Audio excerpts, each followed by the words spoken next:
नमस्ते दोस्तों, बजट का सीजन आ गया है और हर कोई ये जानना चाहता है कि मार्केट पे क्या इम्पैक्ट होगा। लेकिन एक बात हमेशा याद रखिए, बजट सिर्फ एक दिन का खेल नहीं है। ये तो एक ऐसे डॉक्यूमेंट की तरह है जो इंडिया के लॉन्ग टर्म इकोनॉमिक विजन को डिफाइन करता है। आज हम बात करेंगे कि आप बजट 2025 को कैसे एक लॉन्ग टर्म इन्वेस्टर की नजर से देख सकते हैं। हम डिस्कस करेंगे कि कैसे ये बजट हमें सीखने का मौका देता है, इकोनॉमिक अनसर्टेनिटी में डिफेंसिव स्टॉक्स का क्या रोल है और ग्लोबल डाइवर्सिफिकेशन के क्या बेनिफिट्स हैं। साथ ही हम ये भी एनालाइज करेंगे कि इंडिया के रिन्यूएबल एनर्जी इनिशिएटिव्स, पुअर और मिडिल क्लास के लिए वेलफेयर प्रोग्राम्स और एजुकेशन सिस्टम में रिफॉर्म्स का मार्केट पे क्या इम्पैक्ट हो सकता है।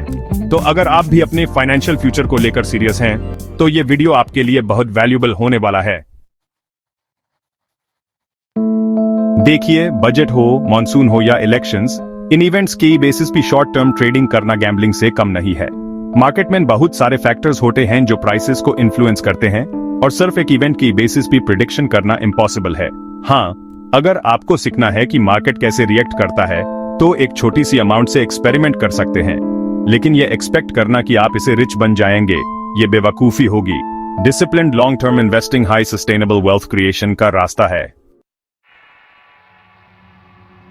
हर साल का बजट हमें यह समझने का मौका देता है कि गवर्नमेंट की प्रायोरिटीज क्या हैं। इंफ्रास्ट्रक्चर पे फोकस है या हेल्थ केयर पे, रिन्यूएबल एनर्जी को बूस्ट मिल रहा है या मैन्युफैक्चरिंग को। यह इंफॉर्मेशन वैल्यूएबल है, लेकिन इसका मतलब ये नहीं कि आप अपने इन्वेस्टमेंट डिसीजन सिर्फ बजट अनाउंसमेंट्स पे बेस करें। बजट को एक लर्निंग टूल समझिए, ट्रेडिंग मैनुअल नहीं।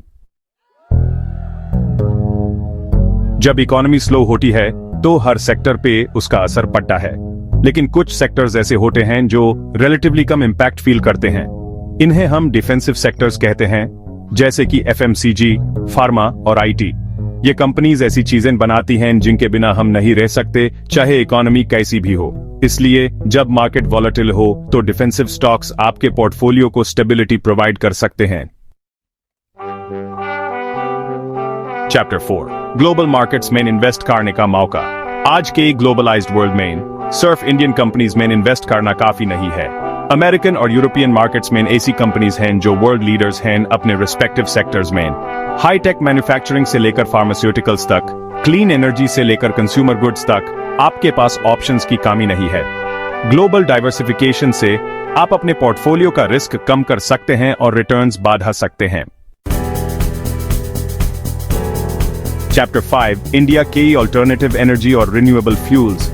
इंडिया को अपनी एनर्जी नीड्स के लिए क्रूड ऑयल इंपोर्ट पे डिपेंड रहना पड़ता है, जो कि लॉन्ग टर्म में सस्टेनेबल नहीं है। रिन्यूएबल एनर्जी सोर्सेज जैसे कि सोलर, विंड और एथेनॉल प्रोडक्शन को बढ़ाना बहुत जरूरी है। गवर्नमेंट का फोकस इस सेक्टर पे बढ़ रहा है और आने वाले बजट में हम इस सेक्टर के लिए इंसेंटिव्स और इन्वेस्टमेंट्स देख सकते हैं। ये कंपनीज लॉन्ग टर्म में अच्छा रिटर्न जनरेट कर सकती हैं। चैप्टर 6, पुअर और मिडिल क्लास को सपोर्ट। इंडिया की वास्ट पॉपुलेशन पुअर और मिडिल क्लास की है और इनकी परचेसिंग पावर बढ़ाना इकोनॉमिक ग्रोथ के लिए बहुत जरूरी है। गवर्नमेंट बजट के थ्रू टैक्स रिलीफ्स, सब्सिडीज और वेलफेयर प्रोग्राम्स ला सकती है।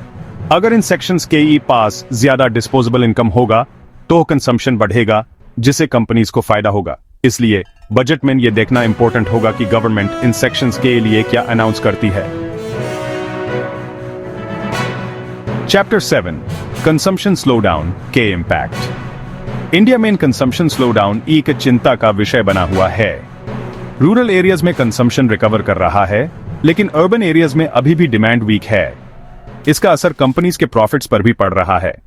कई कंपनीज वॉल्यूम्स बढ़ाने के लिए छोटी पैकेजिंग का सहारा ले रही हैं, लेकिन प्रॉफिट्स तो बड़े पैक्स और प्रीमियम प्रोडक्ट्स से ही आते हैं।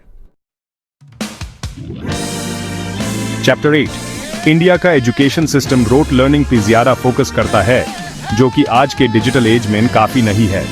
स्किल बेस्ड लर्निंग और वोकेशनल ट्रेनिंग को बढ़ाना बहुत जरूरी है। गवर्नमेंट इस सेक्टर में रिफॉर्म्स लाने की कोशिश कर रही है और बजट में हम इस दिशा में कुछ ठोस कदम देख सकते हैं। बेटर एजुकेशन सिस्टम से लॉन्ग टर्म में इकोनॉमी को बहुत फायदा होगा।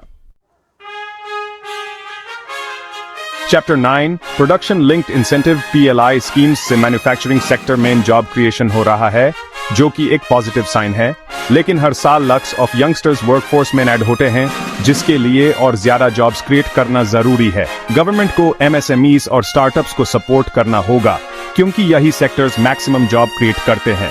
बजट में हम देख सकते हैं कि गवर्नमेंट इन सेक्टर्स को बूस्ट करने के लिए क्या स्टेप्स लेती है। चैप्टर 10, ग्लोबल इन्वेस्टमेंट स्टार्ट करना पहले जितना मुश्किल नहीं रहा। एएपी हाईटेक और यूटिलिटी बेस्ड कंपनीज जैसे कि माइक्रोसॉफ्ट, अमेज़न और टेस्ला में इन्वेस्ट कर सकते हैं।